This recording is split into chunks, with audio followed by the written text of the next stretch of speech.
City news Bareilly में आपका स्वागत है। मैं हिना खान। आइए चलते हैं अब आज के समाचारों की ओर। निदा खान ने अपने पति शिरान रजा पर लगाए कानून से बचने के आरोप।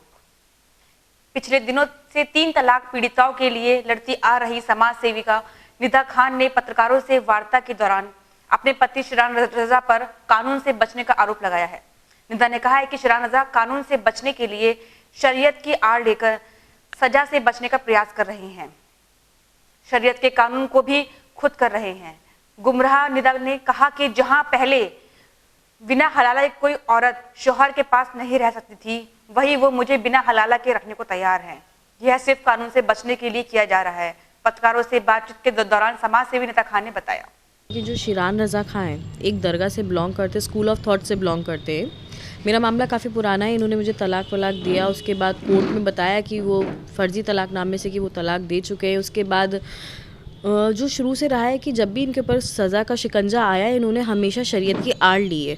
जब पहले हमने कोर्ट में केस किया तो उन्होंने कहा तलाक दे दिया, लेकिन आज जब सज़ा का टाइम आया तो इन्होंने मीडिएशन का सहारा लिया और कहा कि वो हमें वापस रखना चाहते हैं विदाउट हलाला, जो उन्होंने लिख के दे दिया। उसके बाद देखा जाए कि जो उससे 6 महीने पहले इन्होंने हमें इस्लाम से निकाल दिया था, ये कहकर कि हम हलाला जैसी प्रथा है उसके ख़िलाफ़ बात कर रहे हैं और ये अल्लाह का कानून है, अगर हम उसे मानते नहीं हैं तो हम इस्लाम से ऑटोमेटिकली बाहर हो जाते हैं। लेकिन बात यहाँ ये थी कि जो शबीना है उसके मामले में ये था कि सुसर का हलाला, जो सुसर से हलाला वो तो हराम हुआ, उसके ख़िलाफ़ हमने बात करी थी कि जो लोग ऐसा करते हैं वो गलत है, जो चीज़ है नहीं शरीयत में उसे क्यों माने। ठीक है, आज ये औरत बैठी, इसके सामने जो इसके हस्बैंड ने कुछ भी करा है तो उसमें खुर्शीद आलम जैसे मुफ्ती हैं, उन्होंने कभी उसके हस्बैंड के लिए किसी तरीके का फतवा नहीं निकाला कि तुमने ऐसा क्यों करा।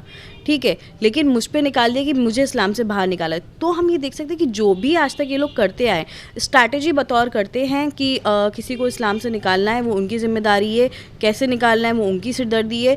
तो हर चीज़ पे स्ट्रैटेजी। उन्होंने कभी भी शरीयत को शरीयत नहीं समझा है, शरीयत का सिर्फ इस्तेमाल किया है अपने फ़ायदे के लिए। क्योंकि अगर जो आज मुस्लिम महिलाओं की जैसी भी स्थिति है उसमें सुधार हो सकता था कि जैसे फतवे इन्होंने हम पे इशू करे, प्रेस कॉन्फ्रेंस बुला के हर तरीके से, अगर ऐसे फतवे वो जेन्युइनली इशू करते तो आज शायद ऐसा नहीं होता। क्योंकि अब हम देख सकते हैं कि ये शरीयत कभी भी मैनिपुलेट कर देते अपने हिसाब से। अगर इन्हें लगता है कि हम यहाँ फंस रहे हैं तो हम इसके खिलाफ जाके हम ऐसा कर सकते हैं और बाद में कह देंगे नहीं हमने तो ऐसा कुछ किया ही नहीं है। उर्स बसीरी का इस्तकबालिया का आगाज। उर्स हजरत बसीर मियाँ रहमतुल्लाह अलैह का सालाना जश्न ए मुबारक बरेली के गुलाब नगर में मनाया जा रहा है। उस कमेटी के डॉक्टर शकील मियाँ व ताजिम मियाँ ने बताया कि 4 रोज़ा उर्स ने बसीरी में देश विदेश से अकीदमंद शुरू हो चुकी है। इसी कड़ी में हज सेवा समिति के महासचिव हाजी इंजीनियर अनीस खान ने दरगाह पर हाजिरी दी।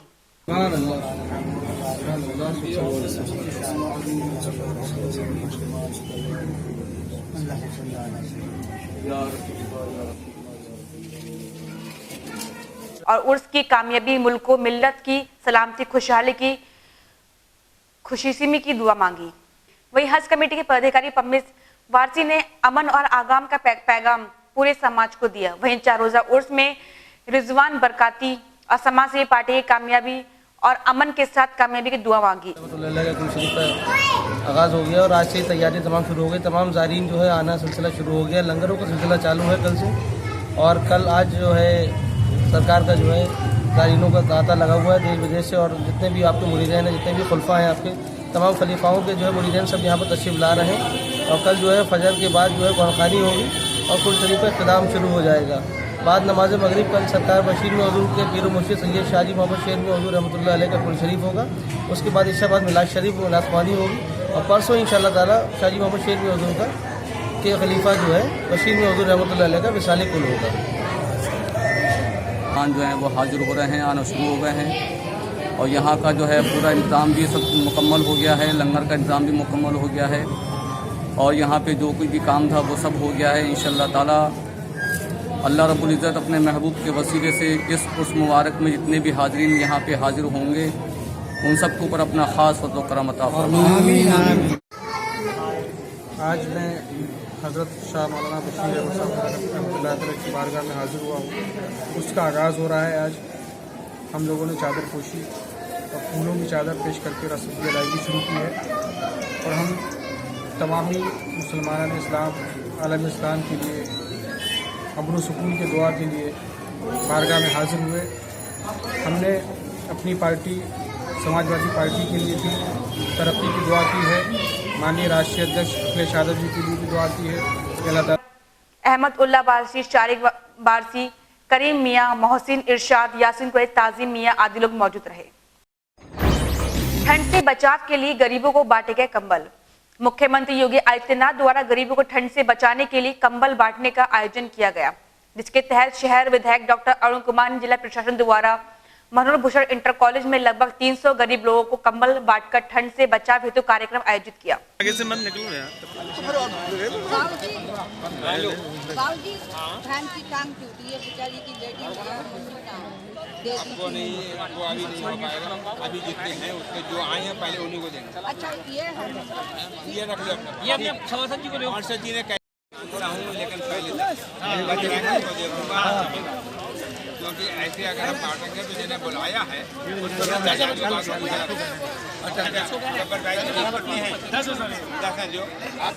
अरे आप ही दो,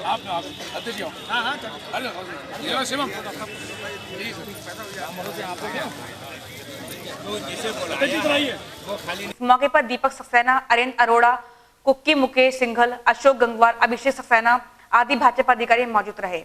इस मौके पर शहर विधायक डॉक्टर अरुण कुमार ने बताया, प्रदेश के मुख्यमंत्री माननीय योगी आदित्यनाथ जी की सरकार ने गरीबों को ठंड से बचने के लिए कंबल बांटने का एक प्रोग्राम किया है। उसी के तहत आज हम शहर विधानसभा के विभिन्न क्षेत्रों के अति गरीब लोगों को कंबल बांट रहे हैं, ताकि ये लोग अपने आप को ठंड से बचा सकें। कितने कंबल बांटेंगे? आज हम यहाँ पे 300 कंबल बांट रहे हैं। साहुरान स्वरूप महिला महाविद्यालय में चल रहे वार्षिक उत्सव का हुआ समापन। साहुरान स्वरूप महिला महाविद्यालय में चल रहे 2 वर्षीय वार्षिक उत्सव में वाद विवाद, संगीत, चित्रकला प्रतियोगिता का आयोजन किया गया। कार्यक्रम के समापन पर मुख्य अतिथि क्षेत्रीय उच्च शिक्षा अधिकारी डॉक्टर राजेश प्रकाशन रहे। उन्होंने प्रतिभागियों को पुरस्कारित किया। चित्रकला प्रतियोगिता में प्रथम आध्याय दीक्षित, द्वितीय प्रतीक्षा वर्मा व स्वरूप बरेली राजकुमारी झांसी एवं शानदार पुरस्कार श्रद्धा तिवारी व दीप्ति को प्राप्त किया। निर्णायक मंडल में अशोक सिंह, शशिकला, प्रशांत जोशी उपस्थित रहे। इस मौके पर फैशन डिजाइनिंग की छात्राओं द्वारा फैशन शो का आयोजन किया गया। वहीं कैटवॉक का छात्राओं ने सभी का मन मोह लिया।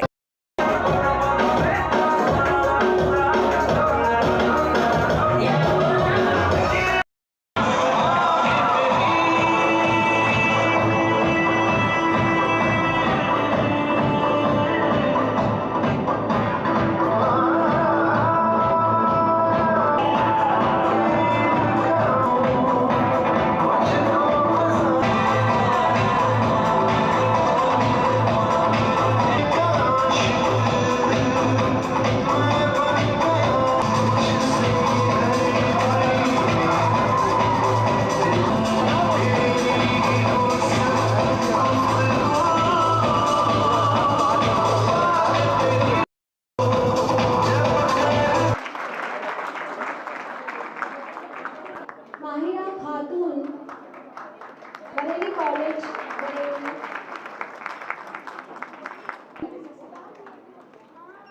एलपीवीजी कॉलेज, कुमारी रक्षा शर्मा, साहुराम स्वरूप बरेली। तृतीय स्थान चयन किया गया कुमारी दीक्षा प्रजापति, कुमारी अलका रानी, श्री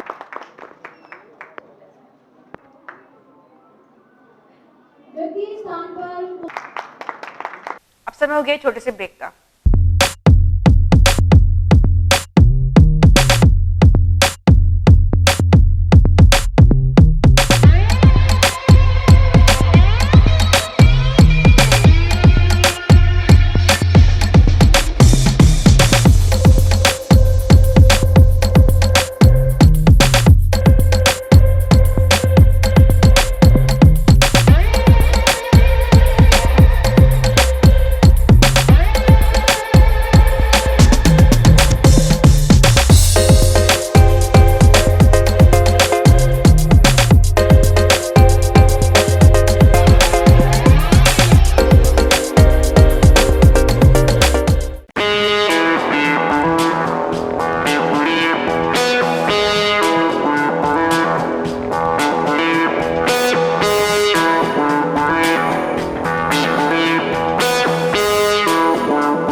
रक्षपाल बहादुर संस्थान समूह की अधिशासी अध्यक्षा श्रीमती वीना माथुर के अथक प्रयास से शिक्षा के क्षेत्र के साथ साथ DR हॉस्पिटल, प्रधानमंत्री जन आरोग्य योजना, आयुष्मान भारत के अंतर्गत पंजीकृत अस्पताल DR अस्पताल में उपलब्ध चिकित्सा विभाग हैं मेडिसिन, जनरल सर्जरी, दूरबीन विधि सर्जरी, स्त्री रोग, बाल रोग, अस्थि रोग, क्रिटिकल केयर, नेत्र रोग, डेंटल सर्जरी, 24 घंटे दवाखाना, 24 घंटे इमरजेंसी, डिजिटल एक्सरे, ECG, सामान्य प्रसव ऑपरेशन द्वारा प्रसव के विशेष पैकेज, पैथोलॉजी। अस्पताल में आधुनिक मशीनों द्वारा विभिन्न जांचें भी की जाती हैं। RBMI कैंपस, बदायूं रोड, बुखारा, कांधरपुर रोड, फरीदपुर बाईपास, बरेली। 24 घंटे आपातकालीन मोबाइल नंबर 8475000844।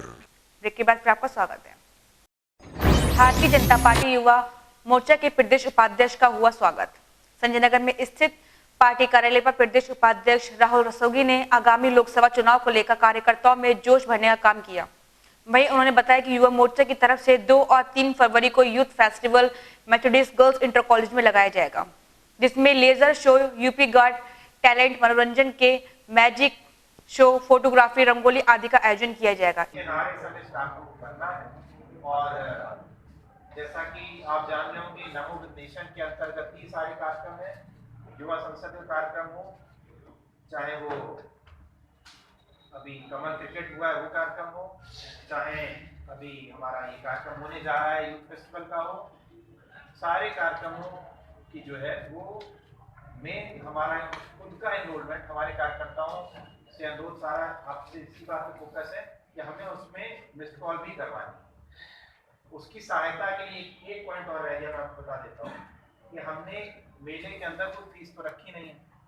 इस मौके पर क्षेत्रीय अध्यक्ष मनीष गौतम, प्रदेश मंत्री जवाहरलाल, महानगर अध्यक्ष सुधांशु यादव, क्षेत्रीय महामंत्री सोनू वाल्मीकि कार्यकर्ता मौजूद रहे। किसानों ने कलेक्ट्रेट पहुंचकर किया प्रदर्शन। बहेड़ी के ग्राम पंचायत पद्मी के क्षेत्रवासी शुक्रवार को कलेक्ट्रेट पहुंचे, जहां उन्होंने बिजली विभाग के खिलाफ जमकर नारेबाजी की। भारतीय किसान यूनियन जोर से लगाओ। भारतीय किसान यूनियन जिंदाबाद। साथ ही जिलाधिकारी को क्षेत्र में हो रहे बिजली की समस्या से अवगत कराया। क्षेत्रवासियों का आरोप है कि क्षेत्र में बिजली की लाइन तो खींची है, लेकिन उसने बिजली विभाग करंट दौड़ाना भूल गया है। इस मामले को लेकर हम लोग ने कई बार बिजली विभाग को अवगत कराया है, लेकिन आज तक उस पर कोई सुनवाई नहीं हुई है। कलेक्ट्रेट आए क्षेत्रवासी ने बताया। आज जब हम बहुत ज़्यादा परेशान हो गए तो हम DM महोदय के लिए ज्ञापन देने आए हैं। सरकार कह रही है कि हर गांव में, हर जगह हमने बिजली पहुंचा दी है। कैसी बिजली पहुंचा दी है हर गांव में, जो अभी तक ग्राम पद्मी में 8 सालों से लाइट का कार्य नहीं हुआ है। खाली खंभा गाड़ दिए, कागजी कार्रवाई में बस लाइट पहुंच गई है, लेकिन असल में वहाँ कुछ भी नहीं है, केवल खोखला। तो इससे पहले आप कभी किसी अधिकारी से मिले? SDM महोदय को हमने ज्ञापन दिया, संबंधित बिजली संबंधित समस्त अधिकारियों तो फोन उठाने को तैयार नहीं है। जय साहब को फोन लगाओ, फोन स्विच ऑफ। SDO महोदय को फोन लगाओ, फोन स्विच ऑफ। ज़्यादा कुछ करो तो उल्टा सीधा बोलते हैं, क्या कर लोगे, जे है वो है। तो बस आज DM साहब से हम इसी चीज़ के लिए विषय करने आए हैं। बेटी बचाओ बेटी पढ़ाओ के तहत बालिकाओं ने निकाली रैली। प्रदेश सरकार द्वारा बेटी बचाओ बेटी पढ़ाओ अभियान के तहत शुक्रवार को कोतवाली के सामने बने बाबा अंबेडकर पार्क में एक कार्यक्रम का आयोजन किया गया। शिक्षा होने के बावजूद 40,000 से भी ज्यादा लड़कियों के माँ बाप उन्हें स्कूल नहीं भेजते।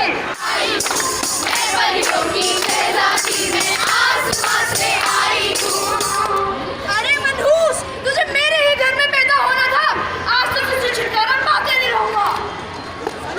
जिसके मुख्य अतिथि ADG प्रिय प्रकाश रहे।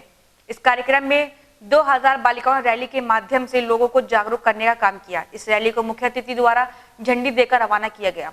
जो आज आपने पुलिस के हमारे कई सारे कार्यक्रम है, जिनके बारे में आपने इमरजेंसी हेल्पलाइंस 1090, 100, 181 तमाम योजनाओं के बारे में जो बताया, एक नुक्कड़ नाटक पेश किया। इन बच्चों के भी मैं भरपूर सराहना करता हूँ। व्यास स्कूल के बच्चों की मैं सराहना करता हूँ कि उन्होंने बहुत ही अच्छा कार्यक्रम यहाँ पेश किया। रैली अपने मुख्य मार्गों से होते हुए कलेक्ट्रेट पर समाप्त हुई। रैली के साथ साथ नुक्कड़ा नाटक के जरिए भी लोगों को जागरूक किया गया। इस अवसर पर मुख्य अतिथि एडीजी प्रेम प्रकाश ने बताया। ऑल वुमेन मार्च किया गया जिसमें छात्राओं ने भाग लिया। इसमें जो भी स्कूल है बरेली के उनके छात्राओं ने, टीचर्स ने भाग लिया। छोटी सी आशा एनजीओ की पहल पर मैडम पारुल मलिक और उनकी टीम ने सभी विद्यालयों के छात्राओं को इकट्ठा किया। आज गांधी उद्यान से लेकर कोतवाली तक ये मार्च किया गया जिसमें विमेन सिक्योरिटी के प्रति, विमेन सेफ्टी के लिए एक संदेश दिए गए। हमारी जो पुलिस की जितनी भी योजनाएं हैं जो नारी सशक्तिकरण से जुड़ी हुई हैं, 1090, 100 और 181, इन तमाम योजनाओं के बारे में प्रचार प्रसार किया। आज नुक्कड़ नाटक किया और इसमें कई एनजीओ, बेटियां, साथी फाउंडेशन, सभी स्कूल, व्यास स्कूल, इन्होंने भरपूर मदद की है। और छोटी सी आशा एनजीओ को मैं बधाई देना चाहूँगा कि इन्होंने एक खूबसूरत यहाँ पर मार्च और एक जन उपयोगी एक अभियान चलाया। हम सब उत्तर प्रदेश के ऑफिसर्स एंड जवान उसके साथ हैं। एसपी मुनिराज जी ने किया निरीक्षण, सड़क पर खड़े वाहनों को किया चस्पा चालान। शहर में लगने वाले जाम को देखते हुए गुरुवार की रात एसपी मुनिराज जी पैदल ही बाजारों में चेकिंग करने निकल पड़े। इस बीच उन्होंने नो एंट्री में खड़े वाहनों का चस्पा चालान भी कराया। साथ ही जिस बाइक पर 3 सवारियां मौजूद थीं उनको सीज भी कर दिया। इसके साथ ही पुलिसकर्मियों को ड्यूटी पर सतर्कता से रहते हुए सलाह दी। वह बाजार का निरीक्षण कर पैदल ही काफी देर तक बाजार में टीम के साथ घूमते रहे।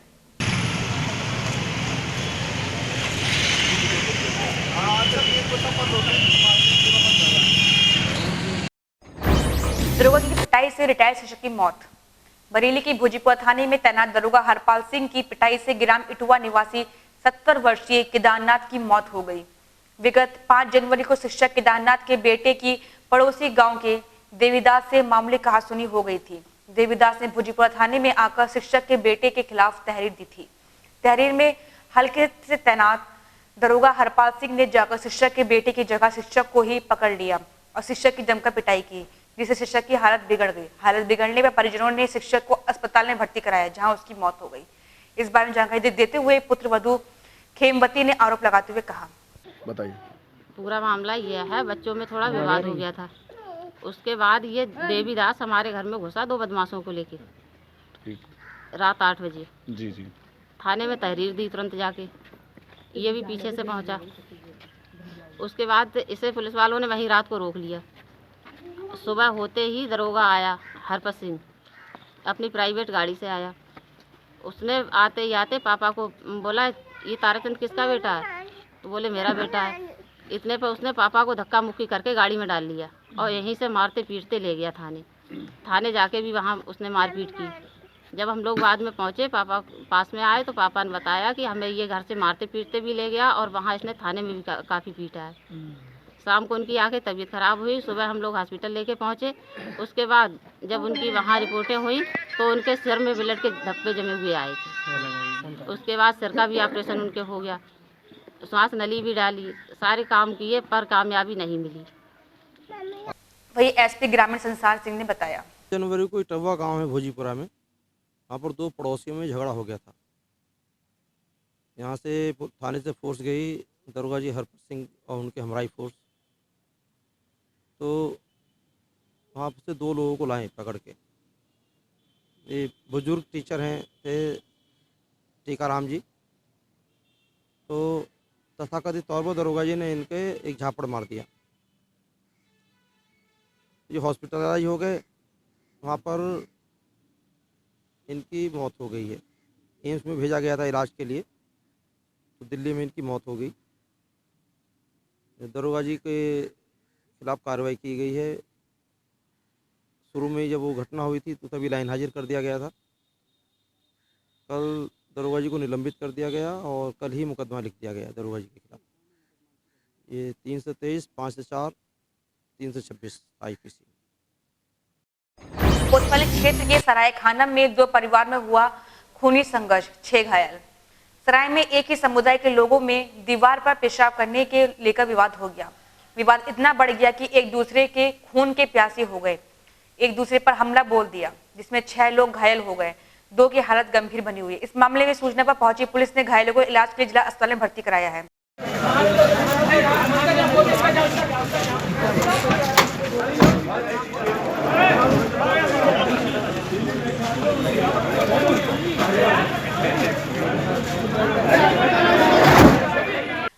आए घायलों ने घटना की जानकारी देते हुए बताया।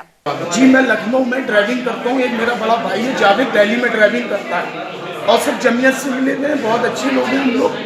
और मेरा भाई इसी ब्रिज का काम करता है, एक मेरा भाई फर्नीचर का काम करता है। हमारी मोहल्ला सराय खाम में बिल्कुल भी बैठक नहीं है। हमारे बाप दादाओं के ज़माने से इनसे ठहसन आ रही है। हम लोग बहुत छोटे थे लेकिन अब हम बड़े हो गए। आज मैं जुमे की नमाज़ पढ़ने आया था, कल मैं लखनऊ में था, रात आया हूँ यहाँ। मैं जुमे की नमाज़ पढ़ के निकला, मेरे भाई ये सब लोग मिल के मुझे गाली दे रहे थे, लेकिन मैं अकेला समझ के चला गया। अपने बड़े भाई को बताया, भाई ये लोग गाली दे रहे हैं। उसके बाद मेरा भाई वहाँ बात करने गया, भाई आप लोग गाली क्यों दे रहे हैं, क्या बात है, कोई लड़ाई कोई दंगा नहीं, कोई झगड़ा नहीं। तो मेरे भाई को इन लोगों ने मारा। पूरे खानदान में, इनके खानदान में 30 से 35 लोग हैं, लेडीज से लेके जेंट्स तक सब एक ही सवार रहते हैं। और उसके बाद मैं आया, मुझे भी मारा, हवाई पैर करे मेरे भाई को, मेरी माँ को बाइक से मारा। मेरी माँ की यहाँ से भी हाथ फटी हुई है, यहाँ से भी फटी है और ये मेरा सर फटा। मेरे भाई को पूरा जबड़ा फाड़ दिया। मेरी भाभी प्रेगनेंट है, उनको भी गिरा के मारा। मेरी बहन के ससुराल 30 घर छोड़ के घर है, वहाँ जाके मेरी बहन को भी मारा। किस लोगों ने मारा? आजाद कवाड़ी ने मारा, निजाम ने मारा, इनाद वली ने मारा, फैसल अनीस ने मारा, अनीस मास्टर ने मारा, जहीन ने मारा। और जितने भी इनके खानदान में छोटे छोटे बड़े बड़े जितने भी 30-40 लोग, सब लोगों ने मारा। पुलिस पहुंच गई थी और मौके पे? जो ये अयाज गड्ढा है, इसके मुंह से एक ही बोल निकलता है, निकाल पौनिया मार गोली, निकाल पौनिया मार गोली। मेरा सट्टे का काम है, बहुत पैसा है, मोहल्ले वालों भी मारो, पैसा मैं खर्चा करूंगा। ये कौन रहते हैं मौके पे? पुलिस वहाँ मौके पे नहीं पहुँचती है। पुलिस का मामला ये, इनके पास चाय पानी पुलिस बैठती है, ज्यादातर पुलिस इन्हीं की सुनती है। और हम लोग सराय में बिल्कुल नहीं रहते। अब इन लोगों के खिलाफ तहरीर दे दी आपने? जी, इन लोगों के खिलाफ तहरीर दी है? अभी कोई तहरीर नहीं दी है। 100 डायल पे फोन किया था, अभी तक नहीं पहुंची, क्योंकि उस क्षेत्र में जो 100 डायल रहती है वो इनको खाना पीना खिलाती है, इसलिए कुछ नहीं सुनती है नाम पता करके। सिटी न्यूज में खबर देने के लिए हमारे नंबर संपर्क करें। Phone number 8954961313। ये हमारे कार्यालय पर संपर्क कर सकते हैं। हमारा पता है सिटी न्यूज बरेली, निकट गंगाशील हॉस्पिटल, डीडीपुरम, बरेली। समाचार से यहीं खत्म होता है। अगले बुलेटिन से फिर मुलाकात होगी। नमस्कार।